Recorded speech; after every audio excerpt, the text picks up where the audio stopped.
ಆತ್ಮೀಯರೇ ಎಲ್ಲರಿಗೂ ನಮಸ್ಕಾರಗಳು. 2025-26ನೇ ಸಾಲಿನಲ್ಲಿ ವಿದ್ಯಾಂಜಲಿ 2 ಪೋರ್ಟಲ್ ಮೂಲಕ ರಾಜ್ಯದ ಎಲ್ಲ ಸರ್ಕಾರಿ ಹಾಗೂ ಅನುದಾನಿತ ಪ್ರಾಥಮಿಕ ಮತ್ತು ಪ್ರೌಢಶಾಲೆಗಳಲ್ಲಿ ವಿಶೇಷ ಅಭಿಯಾನ 5.0 ಅಡಿ ಸ್ವಚ್ಛತೆಯನ್ನು ಸಂಸ್ಥೀಕರಣಗೊಳಿಸಿ ಶಾಲಾ ಪರಿಸರವನ್ನು ಹೆಚ್ಚಿಸುವ ಸಲುವಾಗಿ ದಿನಾಂಕ 31-10-2025 ವಿಶೇಷ ಅಭಿಯಾನ 5.0 ಅಡಿಯಲ್ಲಿ ಶಾಲೆಗಳಲ್ಲಿ ವಿವಿಧ ಕಾರ್ಯಕ್ರಮಗಳನ್ನು ಹಮ್ಮಿಕೊಳ್ಳಬೇಕಾಗಿರುತ್ತದೆ.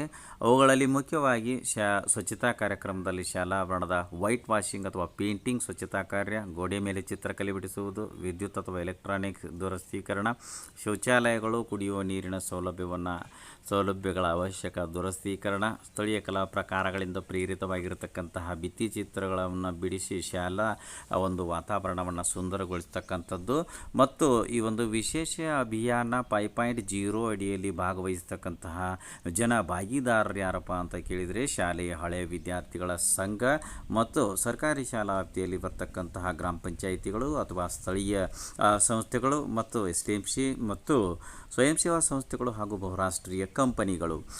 ಸೊ ಈ ನಿಟ್ಟಿನಲ್ಲಿ ಶಾಲಾ ಮುಖ್ಯ ಶಿಕ್ಷಕರ ಜವಾಬ್ದಾರಿ ಏನಪ್ಪ ಅಂತಂದರೆ ಶಾಲೆಯ ಸುತ್ತಮುತ್ತ ಇರತಕ್ಕಂಥ ದಾನಿಗಳನ್ನು ಗುರುತಿಸಬೇಕು.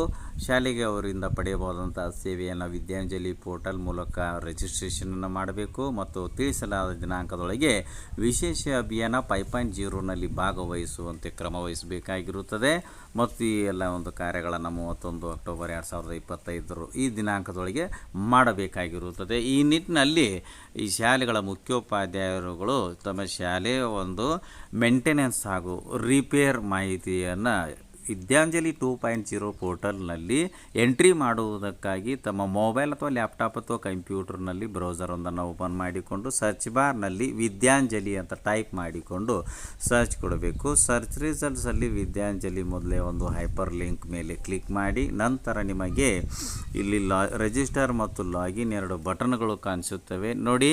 ವಿದ್ಯಾಂಜಲಿ 2 ಪೋರ್ಟಲ್ನಲ್ಲಿ ಶಾಲೆಯ ಒಂದು ಮೇಂಟೆನೆನ್ಸ್ ಮತ್ತು ರಿಪೇರ್ ಮಾಹಿತಿಯನ್ನು ಎಂಟ್ರಿ ಮಾಡುವುದಕ್ಕೂ ಮೊದಲು ಸ್ಕೂಲನ್ನು ರಿಜಿಸ್ಟ್ರೇಷನನ್ನು ಮಾಡಬೇಕು. ವಿದ್ಯಾಂಜಲಿ ಪೋರ್ಟಲ್ನಲ್ಲಿ ಸ್ಕೂಲ್ ರಿಜಿಸ್ಟ್ರೇಷನ್ ಮಾಡೋದು ಹೇಗೆ ಅಂತಕ್ಕಂಥ ವಿಡಿಯೋ ಈಗಾಗಲೇ ನಮ್ಮ ಚಾನಲ್ನಲ್ಲಿದೆ. ಆ ಒಂದು ವಿಡಿಯೋದ ಲಿಂಕನ್ನು ಈ ವಿಡಿಯೋದ ಡಿಸ್ಕ್ರಿಪ್ಷನ್ ಬಾಕ್ಸ್ನಲ್ಲಿ ಕೊಟ್ಟಿದ್ದೇವೆ. ತಾವು ವಿಡಿಯೋ ನೋಡಿ ವಿದ್ಯಾಂಜಲಿ ಪೋರ್ಟಲ್ನಲ್ಲಿ ಸ್ಕೂಲನ್ನು ರಿಜಿಸ್ಟ್ರೇಷನ್ ಮಾಡಿಕೊಳ್ಳಬಹುದಾಗಿರುತ್ತದೆ.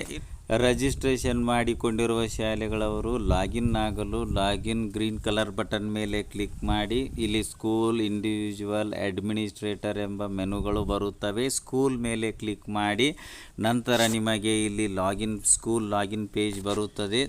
ಇಲ್ಲಿ ಯುಡೈಸ್ ಕೋಡ್ ವೈಟ್ ಬಾಕ್ಸ್ನಲ್ಲಿ ನಿಮ್ಮ ಶಾಲೆಯ ಯುಡೈಸ್ ಸಂಖ್ಯೆಯನ್ನು ಎಂಟರ್ ಮಾಡಿ ನಂತರ ಪಾಸ್ವರ್ಡ್ ಬಾಕ್ಸ್ನಲ್ಲಿ ನಿಮ್ಮ ವಿದ್ಯಾಂಜಲಿ ಪೋರ್ಟಲ್ಗೆ ನೀವು ಸೆಟ್ ಮಾಡಿಕೊಂಡಿರುವ ಪಾಸ್ವರ್ಡನ್ನು ಎಂಟರ್ ಮಾಡಿ ನಂತರ ಇಲ್ಲಿ ಕ್ಯಾಪ್ಚಾ ಕೊಟ್ಟಿದ್ದಾರೆ, ಕ್ಯಾಪ್ಚಾ ಫಿಲ್ ಮಾಡಿ ನಂತರ ಸಬ್ಮಿಟ್ ಬ್ಲೂ ಕಲರ್ ಬಟನ್ ಮೇಲೆ ಕ್ಲಿಕ್ ಮಾಡಿ. ಒಂದು ವೇಳೆ ಪಾಸ್ವರ್ಡ್ ಮರೆತಿದ್ದರೆ ಫಾರ್ಗಾಟ್ ಪಾಸ್ವರ್ಡ್ ಬಟನ್ ಮೇಲೆ ಕ್ಲಿಕ್ ಮಾಡಿ ಪಾಸ್ವರ್ಡನ್ನು ರೀಸೆಟ್ ಮಾಡಿಕೊಳ್ಳಿ. ಇಲ್ಲವೆಂದಾದರೆ ಯುಡೈಸ್ ಕೋಡ್ ಬಾಕ್ಸ್ನಲ್ಲಿ ನಿಮ್ಮ ಶಾಲೆಯ ಯುಡೈಸ್ ಸಂಖ್ಯೆಯನ್ನು ಎಂಟರ್ ಮಾಡಿ ಅದರ ಕೆಳಗೆ ಲಾಗಿನ್ ವಿತ್ OTP ಹಿಂದೆ ಒಂದು ಸ್ಕ್ವೇರ್ ಬಾಕ್ಸ್ ಇದೆ. ಆ ಒಂದು ಸ್ಕ್ವೇರ್ ಬಾಕ್ಸ್ ಟಚ್ ಮಾಡಿ. ಸ್ಕ್ವೇರ್ ಬಾಕ್ಸ್ ಟಚ್ ಮಾಡಿದ ಮೇಲೆ ಅದು ಬ್ಲೂ ಕಲರ್ನಲ್ಲಿ ವೈಟ್ ರೈಟ್ ಮಾರ್ಕ್ ಬರುತ್ತದೆ. ಕ್ಯಾಪ್ಚಾ ಸ್ಥಳದಲ್ಲಿ ಕೊಟ್ಟಿರೋ ಕ್ಯಾಪ್ಚಾವನ್ನು ಎಂಟರ್ ಮಾಡಿ ಸಬ್ಮಿಟ್ ಬ್ಲೂ ಕಲರ್ ಬಟನ್ ಮೇಲೆ ಕ್ಲಿಕ್ ಮಾಡಿ. ನಂತರ ನಿಮಗೆ mobile linked with UDISE plus ಎಂದು ಒಂದು ಮೊಬೈಲ್ ನಂಬರ್ ಎಂಟ್ರಿ ಮಾಡ್ತಕ್ಕಂಥ ಬಾಕ್ಸ್ ತೆರೆದುಕೊಳ್ಳುತ್ತದೆ. ಇಲ್ಲಿ MHID ಯುಡೈಸ್ ಪ್ಲಸ್ನಲ್ಲಿ ಸ್ಕೂಲ್ ಕಾಂಟ್ಯಾಕ್ಟ್ ಡೀಟೇಲ್ಸ್ನಲ್ಲಿ ರೆಸ್ಪಾಂಡೆಂಟ್ ಅವರ ಮೊಬೈಲ್ ನಂಬರ್ ಯಾವುದಿರ್ತದೆಯೋ ಆ ಒಂದು ಮೊಬೈಲ್ ನಂಬರನ್ನು ಈ ಒಂದು mobile linked with UDISE plus ಕೆಳಗೆ ಕೊಟ್ಟಿರುವ ವೈಟ್ ಬಾಕ್ಸ್ನಲ್ಲಿ ಎಂಟರ್ ಮಾಡಿ ಕೊಟ್ಟಿರುವ ಕ್ಯಾಪ್ಚಾವನ್ನು ಎಂಟರ್ ಮಾಡಿ ನಂತರ login blue colour button click ಮಾಡಿ. ನಿಮಗೆ OTP sent on email or mobile number ಎಂದು ಬರುತ್ತದೆ. ಈಗ ನಿಮ್ಮ ರಿಜಿಸ್ಟರ್ಡ್ ಮೊಬೈಲ್ ಬಗ್ಗೆ ಬಂದಿರುವ OTPಯನ್ನು ಈ ಒಂದು OTP ಬಾಕ್ಸ್ನಲ್ಲಿ ಎಂಟರ್ ಮಾಡಿ. ಒಟ್ಟು 6 ಅಂಕಿಯ OTP ನಿಮಗೆ ಬಂದಿರುತ್ತದೆ. ಬಂದಂಥ OTPಯನ್ನು ಎಂಟರ್ ಮಾಡಲು ನಿಮಗೆ 10 ನಿಮಿಷಗಳ ಕಾಲಾವಕಾಶ ಇರುತ್ತದೆ. OTPಯನ್ನು ಎಂಟರ್ ಮಾಡಿದ ಮೇಲೆ ಕೊಟ್ಟಿರುವ ಕ್ಯಾಪ್ಚಾವನ್ನು ಫಿಲ್ ಮಾಡಿ ನಂತರ ಲಾಗಿನ್ ಬ್ಲೂ ಕಲರ್ ಬಟನ್ ಮೇಲೆ ಕ್ಲಿಕ್ ಮಾಡಿ.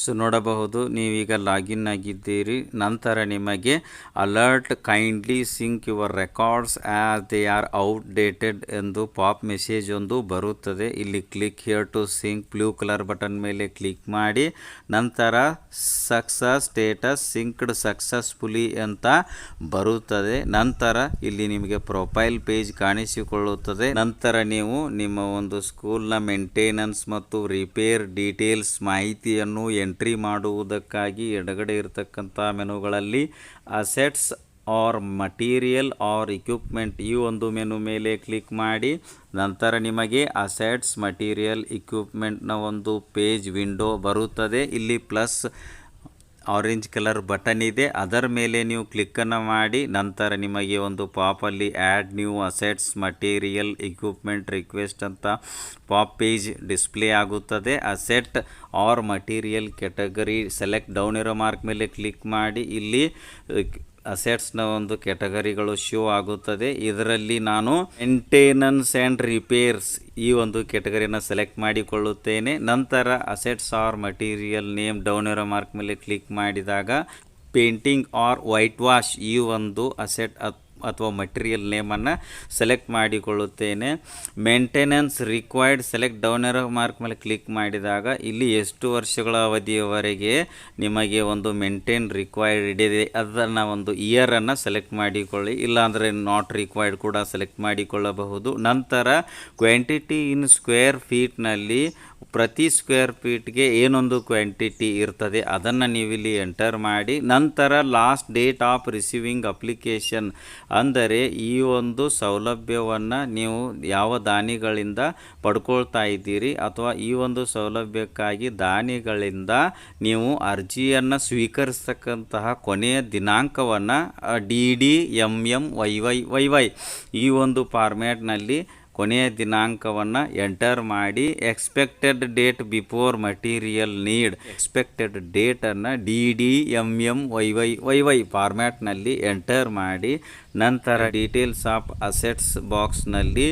ಅಸೆಟ್ಸ್ಗಳ ಡೀಟೇಲ್ಸನ್ನು ಎಂಟ್ರಿ ಮಾಡಿ ನಂತರ ಇಲ್ಲೊಂದು ಸ್ಕ್ವೇರ್ ಬಾಕ್ಸ್ ಇದೆ ಅದರ ಮೇಲೆ ಟಚ್ ಮಾಡಿ ಅದು ಬ್ಲೂ ಕಲರ್ನಲ್ಲಿ ವೈಟ್ ರೈಟ್ ಮಾರ್ಕ್ ಬರುತ್ತದೆ. ನಂತರ save and publish orange colour button ಮೇಲೆ ಕ್ಲಿಕ್ ಮಾಡಿ. ಸೊ ನೋಡಬಹುದು ಅಸೆಟ್ಸ್ ಕ್ರಿಯೇಟೆಡ್ ಸಕ್ಸಸ್ಫುಲಿ ಎಂದು ಗ್ರೀನ್ ಕಲರ್ನಲ್ಲಿ ಟಾಪ್ನಲ್ಲಿ ಬರುತ್ತದೆ. ಈಗ ನೀವು ಎಂಟ್ರಿ ಮಾಡಿರ್ತಕ್ಕಂತಹ ಡೀಟೇಲ್ಸು ಇಲ್ಲಿ ಟೇಬಲ್ನಲ್ಲಿ ಡಿಸ್ಪ್ಲೇ ಆಗಿರುತ್ತದೆ. ಇಲ್ಲಿ 2 ಟ್ಯಾಬ್ಗಳಿವೆ. ಪೆಂಡಿಂಗ್ ಟ್ಯಾಬ್ ಬೈ ಡಿಫಾಲ್ಟ್ ಆಗಿ ಸೆಲೆಕ್ಟ್ ಆಗಿರುತ್ತದೆ. ಕೆಳಗಡೆ ನೀವು ಈಗ ತಾನೇ ಎಂಟ್ರಿ ಮಾಡಿರ್ತಕ್ಕಂತಹ ಅಸೆಟ್ಸ್ ಡೀಟೇಲ್ಸ್ ಎಲ್ಲ ಆ್ಯಡ್ ಆಗಿರುತ್ತದೆ. ಸೊ ಈ ಒಂದು ಅಸೆಟ್ಗಳೆಲ್ಲ ದಾನಿಗಳಿಂದ ಸ್ವೀಕೃತಗೊಂಡ ಮೇಲೆ ಕಂಪ್ಲೀಟ್ ಟ್ಯಾಬ್ಗೆ ಬರಬೇಕು. ನಂತರ ಇಲ್ಲಿ ನೀವು ದಾನಿಗಳಿಂದ ಸ್ವೀಕರಿಸಿರ್ತಕ್ಕಂಥ ಮಟೀರಿಯಲ್ಗಳ ಫೋಟೋಗಳನ್ನು ಅಪ್ಲೋಡ್ ಮಾಡಬೇಕು. ಆವಾಗ ಈ ಒಂದು ಅಸೆಟ್ಸ್ ಡೀಟೇಲ್ಸ್ ಎಂಟ್ರಿ ಕಾರ್ಯ ಪೂರ್ಣಗೊಳ್ಳುತ್ತದೆ.